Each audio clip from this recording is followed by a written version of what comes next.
Haïti, au cœur des tensions. Ibrahim Traoré lance un avertissement clair à Guy Philippe. Ce n'était pas un simple discours, ce n'était pas une déclaration diplomatique de plus dans le vacarme des crises internationales. C'était un message chargé d'histoire, de mémoire et de gravité. Lorsque Ibrahim Traoré a évoqué le nom de Guy Philippe, il n'a pas seulement parlé à un homme, il a parlé à une nation blessée, il a parlé à un peuple fatigué, il a parlé à Haïti. Haïti, ce nom résonne comme un symbole universel de liberté. Première république noire née d'une révolution victorieuse contre l'esclavage. Première nation à avoir défié l'ordre colonial et à l'avoir humilié. Une victoire que l'histoire officielle n'a jamais totalement pardonnée. Depuis 1804, Haïti marche avec une dignité immense et un fardeau écrasant. Aujourd'hui, le pays traverse l'une des périodes les plus sombres de son histoire contemporaine. Les gangs contrôlent des quartiers entiers de Port-au-Prince. L'État vacille. Les institutions sont fragilisées. Les écoles ferment. Les hôpitaux manquent de moyens. Les familles fuient. La diaspora observe, impuissante et inquiète. C'est dans ce contexte qu'Ibrahim Traoré a lancé un avertissement clair à Guy Philippe. Pas une menace, pas une attaque personnelle, un avertissement historique. Assez de jouer avec l'avenir d'Haïti, semble dire le message. Assez de stratégie personnelle pendant que le peuple survit au jour le jour. Assez de calculs politiques pendant que les enfants grandissent au milieu des armes. Car la question centrale n'est plus qui prendra le pouvoir. La question est devenue qui brisera le cycle. Le cycle haïtien est cruel. Instabilité, interventions étrangères, élites protégées, promesses non tenues, explosion de violence, puis nouvelles négociations. Encore et encore. Chaque génération semble hériter du même chaos, légèrement reconfiguré. Ibrahim Traoré, en s'adressant à Guy Philippe, soulève une vérité que beaucoup murmurent. Le chaos haïtien n'est pas un accident. Il est devenu un système. Un système où l'instabilité nourrit des intérêts, où la peur crée des marchés, où la crise devient un business. Les gangs, dont la figure de barbecue est devenue un symbole, ne surgissent pas du néant. Ils prospèrent dans des vides institutionnels, des vides économiques, des vides politiques. Mais ces vides, demande le discours, sont-ils totalement spontanés ou sont-ils entretenus? Car derrière chaque fusil, il y a une chaîne d'approvisionnement. Derrière chaque territoire contrôlé, il y a une tolérance, une faille ou une complicité. Derrière chaque effondrement, il y a des bénéficiaires. Haïti souffre d'une double prison, celle des gangs et celle des élites. Les premiers imposent la terreur dans les rues. Les secondes protègent leurs privilèges derrière des murs sécurisés. Entre les deux, le peuple étouffe. Le message d'Ibrahim Traoré insiste sur une ligne claire. Haïti n'a pas besoin d'un homme fort. Elle a besoin d'un peuple fort. Elle n'a pas besoin d'un nouveau sauveur armé. Elle a besoin d'institutions solides. Elle n'a pas besoin d'un retour triomphal. Elle a besoin d'un projet national.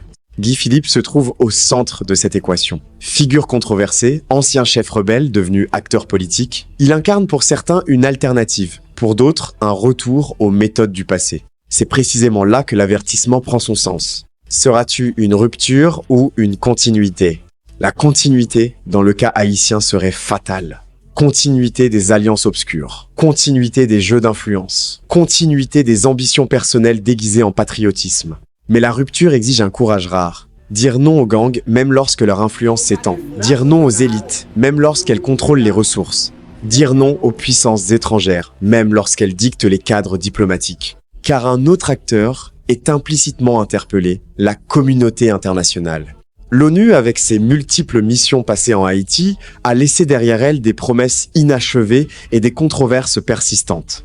Les États-Unis, puissance voisine et influente, demeurent un acteur incontournable dans chaque crise haïtienne. Chaque décision majeure semble se négocier au-delà des frontières. Chaque transition devient un dossier géopolitique. Mais Haïti n'est pas un dossier. Elle est une nation souveraine.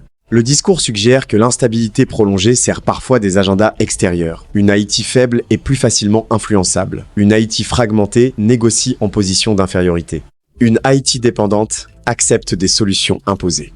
Mais, au cœur de ce message, se trouve une force que personne ne peut manipuler éternellement. La jeunesse. La jeunesse haïtienne grandit dans un environnement marqué par la violence. Mais elle refuse de considérer ce chaos comme une fatalité. Elle pose des questions simples et dangereuses. Pourquoi souffrons-nous encore? Pourquoi l'État est-il absent? Pourquoi les mêmes cycles se répètent-ils? Une jeunesse qui n'a presque rien à perdre devient difficile à contrôler. Elle n'a pas de privilèges à défendre. Elle n'a pas de système à préserver. Elle n'a que son avenir à réclamer. Ibrahim Traoré établit aussi un parallèle implicite entre l'Afrique et Haïti. L'expérience coloniale, les divisions internes entretenues, les pressions extérieures. L'histoire africaine et haïtienne se croisent dans cette mémoire commune de résistance et d'ingérence. Le message à Guy Philippe devient alors existentiel, entrer dans l'histoire comme un artisan de paix ou comme une occasion manquée. Car l'histoire, rappelle le ton journalistique de cette analyse, ne juge pas les intentions proclamées, elle juge les conséquences. Elle ne retient pas les discours, mais les actes. Haïti est aujourd'hui à un carrefour, la route du chaos éternel ou celle du relèvement historique. Le peuple n'a plus le luxe d'attendre des transitions interminables. Il n'a plus le luxe de croire aux promesses recyclées. Les mères pleurent des communes ingouvernables. Les parents enterrent des enfants pris dans des tirs croisés. Les jeunes rêvent d'exil, faute d'opportunités. La diaspora envoie des milliards en transferts, pendant que l'État s'effrite. Mais une vérité émerge. Un pays ne meurt pas seulement par les armes. Il meurt par les compromis répétés avec l'inacceptable.